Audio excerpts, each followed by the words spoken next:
Siyabingelela emakhaya, siyabingelela egameni likaKristu Jesu. Ngizothanda ukuqala ngokubonga kakhulu kulaba abaseka izinkulumo engizithula kule nkundla yokuxhumana. Ngiyabonga futhi angiphezi. Ngiza nenye ivideo namhlanje ekhuluma ngokuthi masilinde. Silinde enkosini, silinde kwabadala bethu abasiphethe. Ngoba la ekuthandazeni sasho nakuqala ukuthi uphethwe izulu, uphethwe abakini abangasekho. Manje-ke uzolinda uma sekufika isikhathi ekubizweni kwakho, uzobizwa wena mthandazi ukuthi nayi indlela ekufanele ukuthi uhambe ngayo.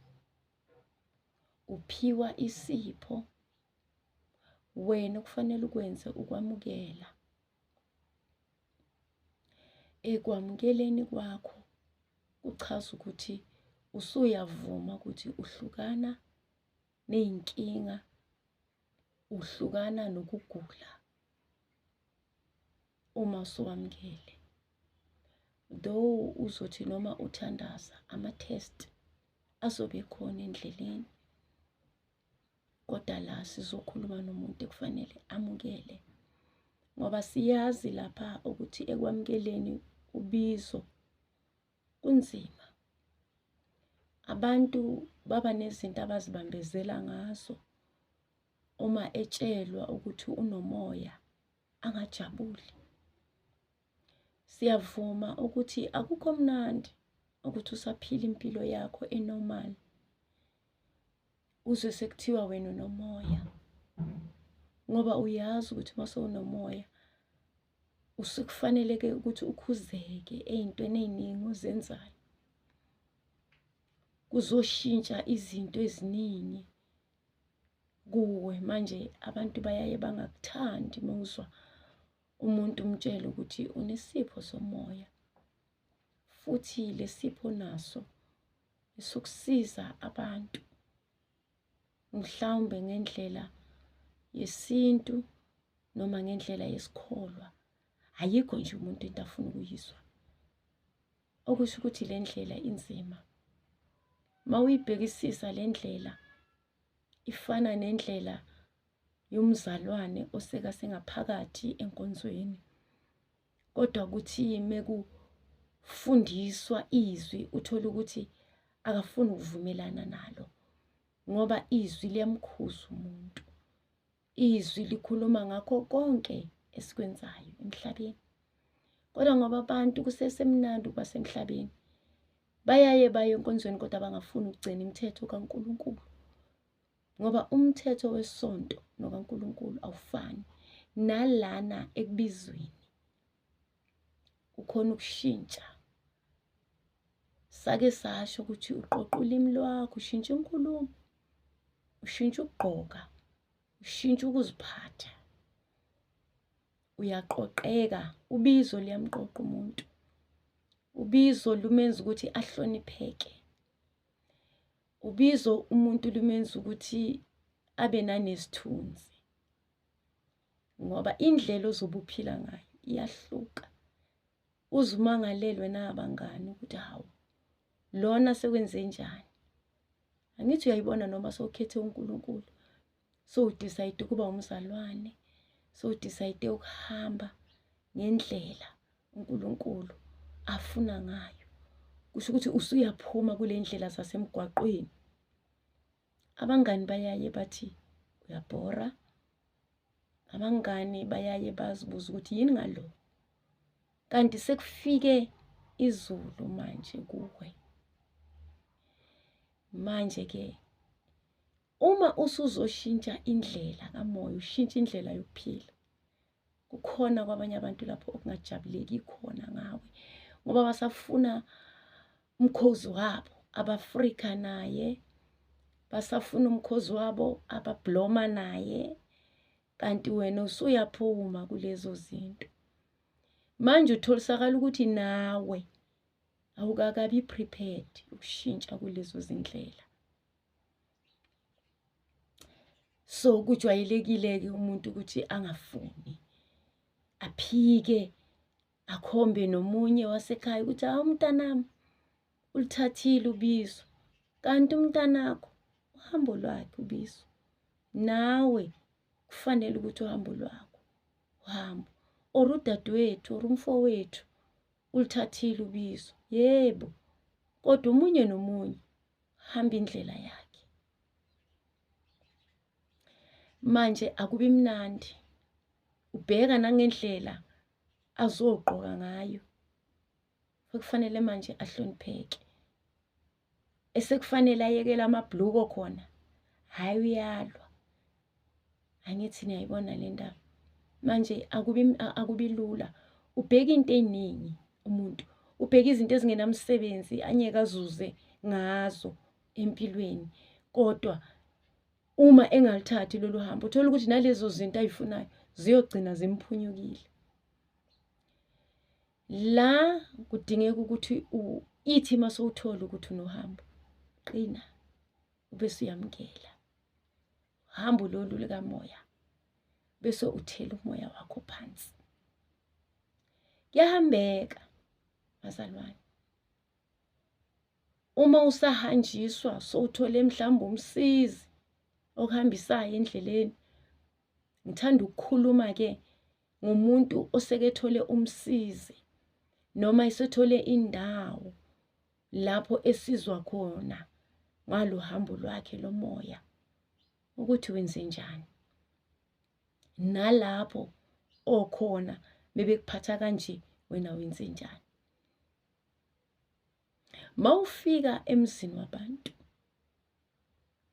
usumtholile lo muntu, mhlawumbe uhlala lapho, mhlawumbe niyidlanzana lapho, mhlawumbe anihlali lapho, niyavuka ekuseni niyothandaza, nibuye ntambama, ngoba ekuthandazeni kuvamise ukuthi ungahlalwa lapho.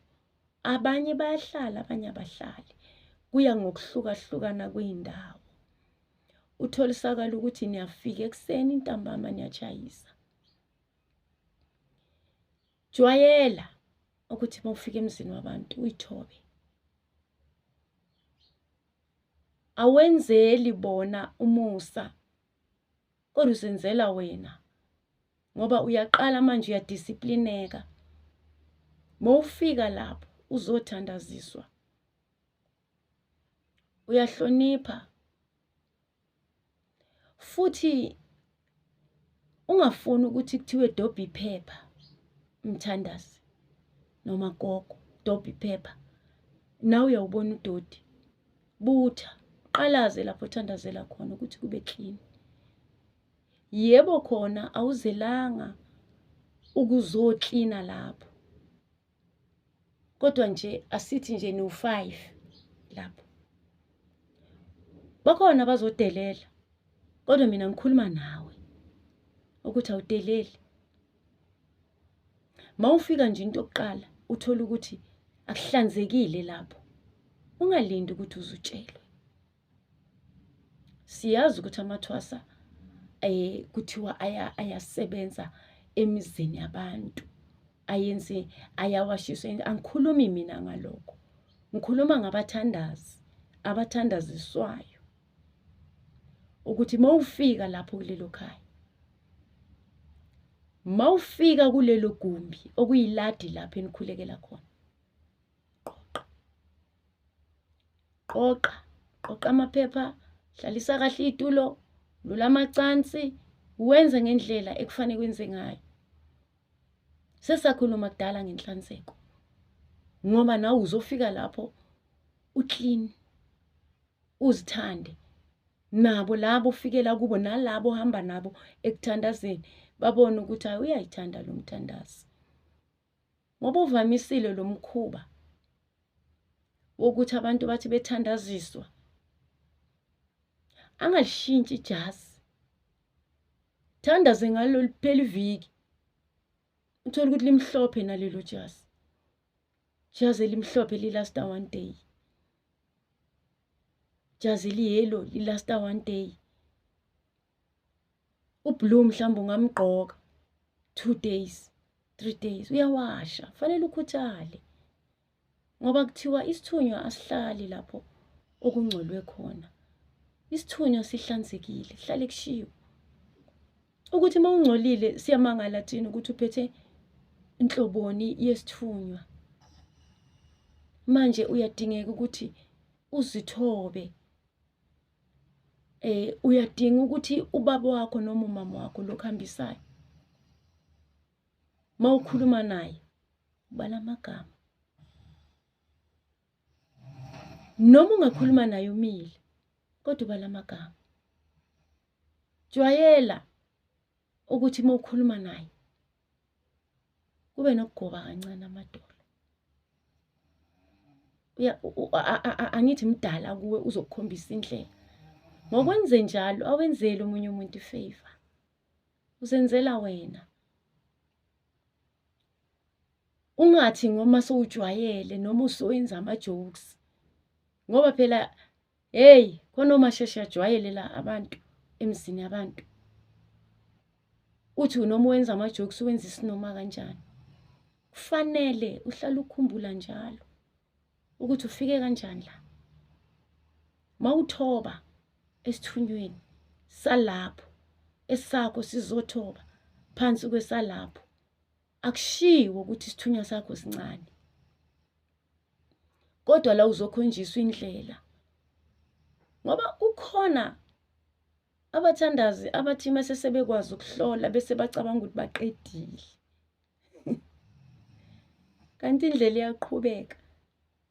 Kunabathandazi abanegama lokuthi isithunywa sakhe sikhulu kunesikabani. Asazi ke lapho. Engikwaziyo mina ukuthi isithunywa yisithunywa. Akunasithunywa esincane, akunasithunywa esikhulu. Kuyathandazwa la, kuqhutshekwe, nambulelwe, kuyiwe phambili. La uzokhonjiswa indlela yokuthi njengoba usunesithunywa uhamba kanjani, yini efunakalayo until kuze kufike ekuthanini usuyomiselwa uma ngabe uyilo omiselwa iladi.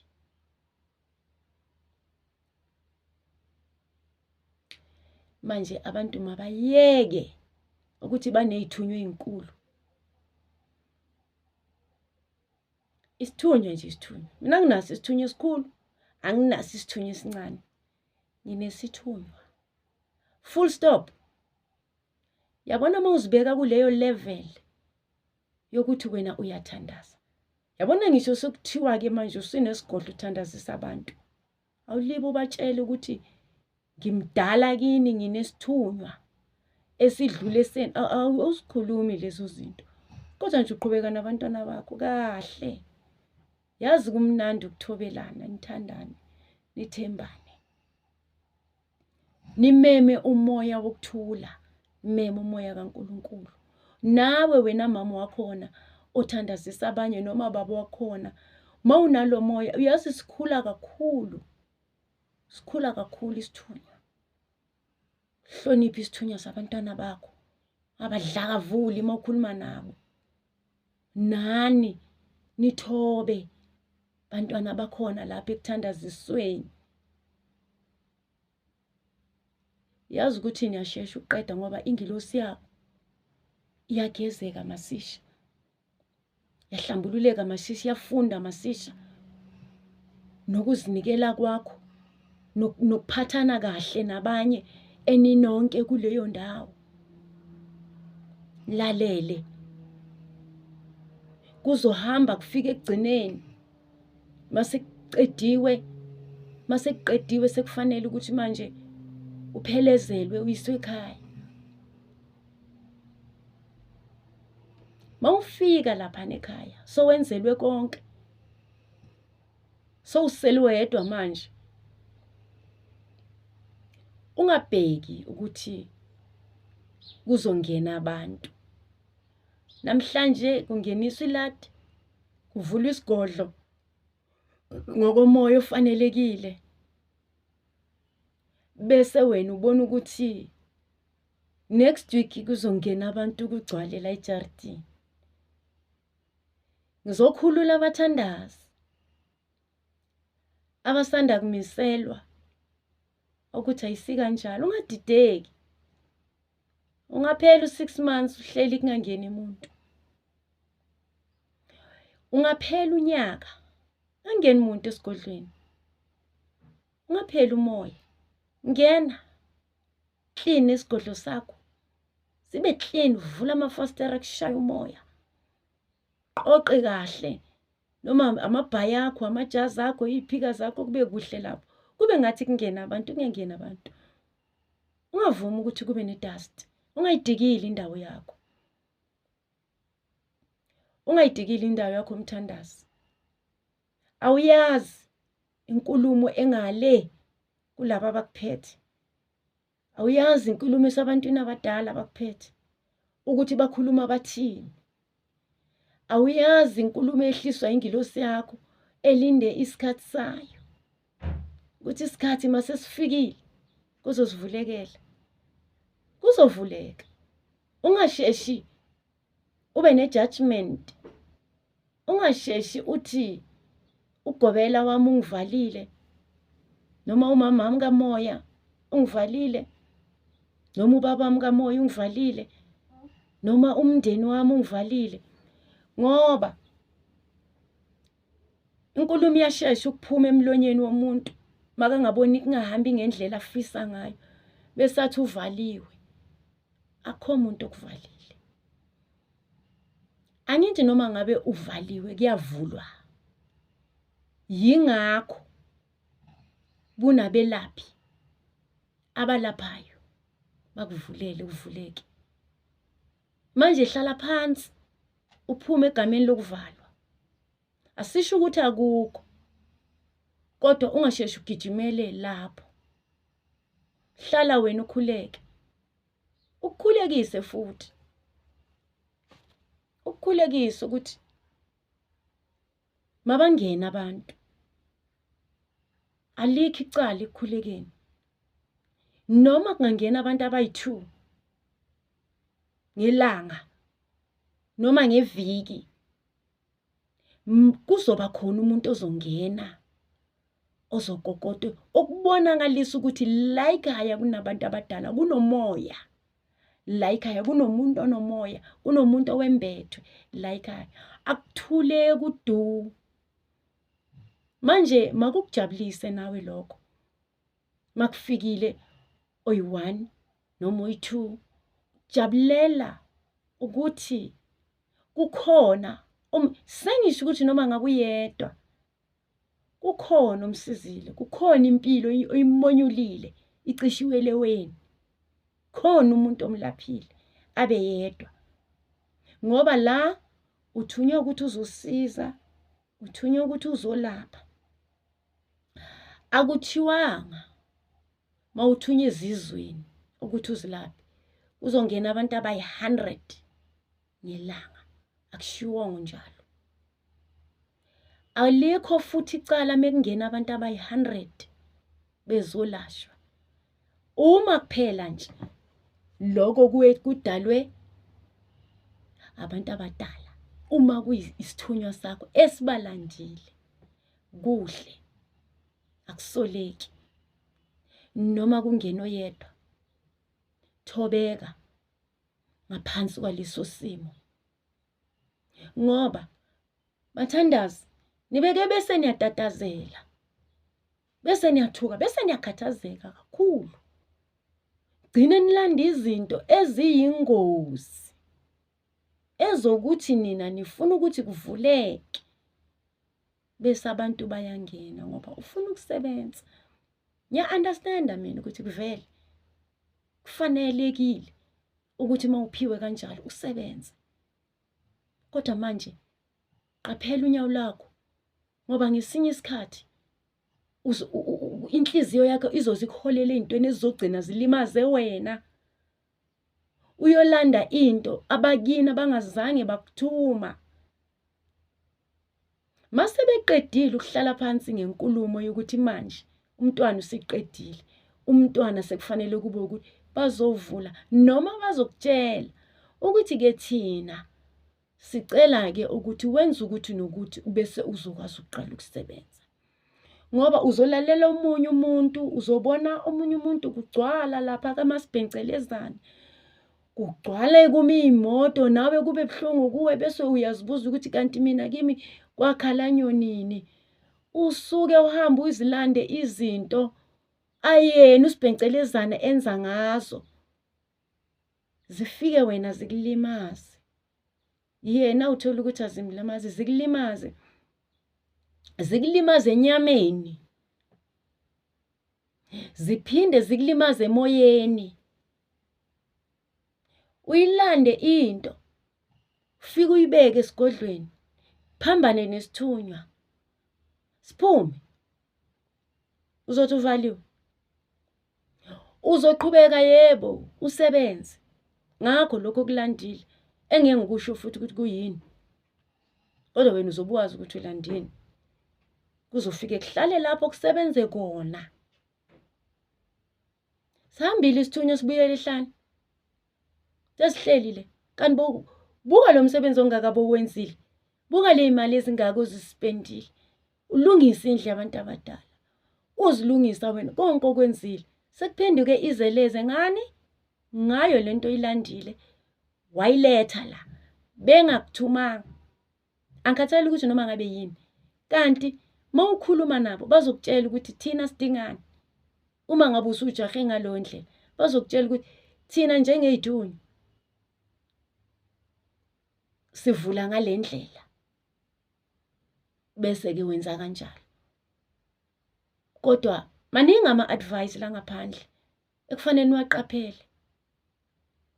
Qaphelani. Yingakho ngithi ukubekezela kudinga ukuthi kuthathe indawo kumuntu. Hlale emkhulekweni, hlale emkhulekweni, Jehova kaze wangaphendula. Bukho umkhuleko ongazwakali. Hlale emkhulekweni, baba nangu mina, ngibone. Ngiyile simo. Uzobona ngelinye ilanga. Uyothi uhleli ngelinye ilanga uzogogo. Lo yatshela omunye, lo yatshela omunye. Uqhubeke wena uhlanzeke mntasekhaya. Hlala. Ayikhaleli into yomunye umuntu. Themba le abakini abakuphe yona. Themba le uNkulunkulu uJehova ayibeke kuwe. Ngoba ngeke umazi omunye umuntu ukuthi uyalala yini ebusuku. Njengoba nibuka emini kukuhle kangaka, gcwale ube buhlungweni. Ungabe buhlungu, ayikhaleli into yomuntu. Ayikhaleli. Ayikhaleli into yomuntu. Hlala kule yakho. Bazofika ebusuku bakutshele. Noma uzofika omunye umelaphi aku-advise ngendlela okuyiyona yona, engeke ize ikulimaze nangelinye ilanga, engeke ize ikhiphe ithunywa ngaphakathi kwejaridi. Ngoba ngifuna ukukuveza. Ngifuna ukukuveza abathandazi. Isithunywa siyamshiya umuntu. Sowukwenzile konke, siyakushiya mawungenzi kahle.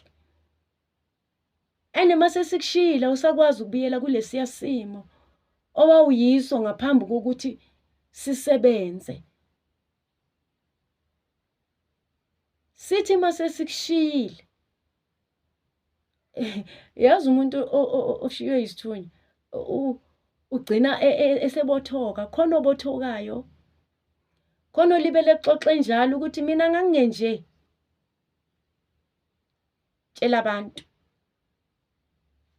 Yile ma-decision athatheka ngobuhlungu benhliziyo. Kwenza nezinto ezi-wrong nokusebenzisa izinto ezi-wrong emaladini. Mangikhuluma ngezinto ezi-wrong angisho ukuthi ngizobala ukuthi yizini nazini. Umoya wakho uzokutshela nawe ukuthi awuphiwanga kanje. Hamba ngale ndlela ophiwe ngayo. Makuthiwe khulekela amanzi, khulekela amanzi. Baphila abantu ngamanzi. Uma amanzi akho ungawafaki lutho alungile, azophilisa lawo manzi. Uma umuntu efuna amanzi adayiwe, ngicela ukubuyela emuva. Esontweni niyawadaya amanzi? Awadaywa amanzi esonto. Athandazelwa nje esontweni, abantu baphume nezigubhu, kodwa uma befika ezigodlweni abantu bafuna udaya amanzi. Kanjani? Amanzi wadaya ngomkhuleko. Uma uphiwe kanjalo, ayasebenza lawo manzi. Yonke into ihamba ngokholo. Manje ngizothi bantwana basekhaya, bhekani ngendlela ohamba ngayo. Ngoba ngalesikhathi usabona kuthulekile abantu bangangeni. Uyazi ngesinye isikhathi abantu abadala bathesta wena. Bafuna ukukubona ukuthi uyatatazela. Bathesta wena. Bafuna ukubona ukuthi uzophuma yini uyolanda izinto ezi-wrong. Hlala phansi. Thobe. Hlala phansi. Thandaze. Ngithi unyaka noma ungaphela. Ujaheni, akukho ngithi la ujahe khona. Awukho ebhizinisini. Usemthandazweni. Usobizweni owabizelwa kulo. Ngakho ubizo akulona ibhizinisi.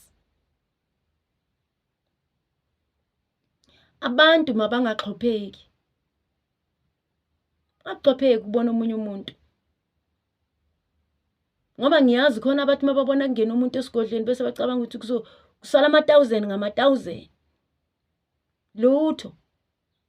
Ekuthandazeni kuyathandazwa nje. Umnikelo uphume ngendlela ekufanele uphume ngayo. Uphile ufane nabanye abantu. Ngoba uma ufuna ukuvelela uzozenza izinto ezi-wrong. Manje ntasekhaya nami ngizothi ungatatazeli. So uhambile uhambo lwakho wafika ekugcineni. Bekezela, khuleka. uJehova kahlula ilutho.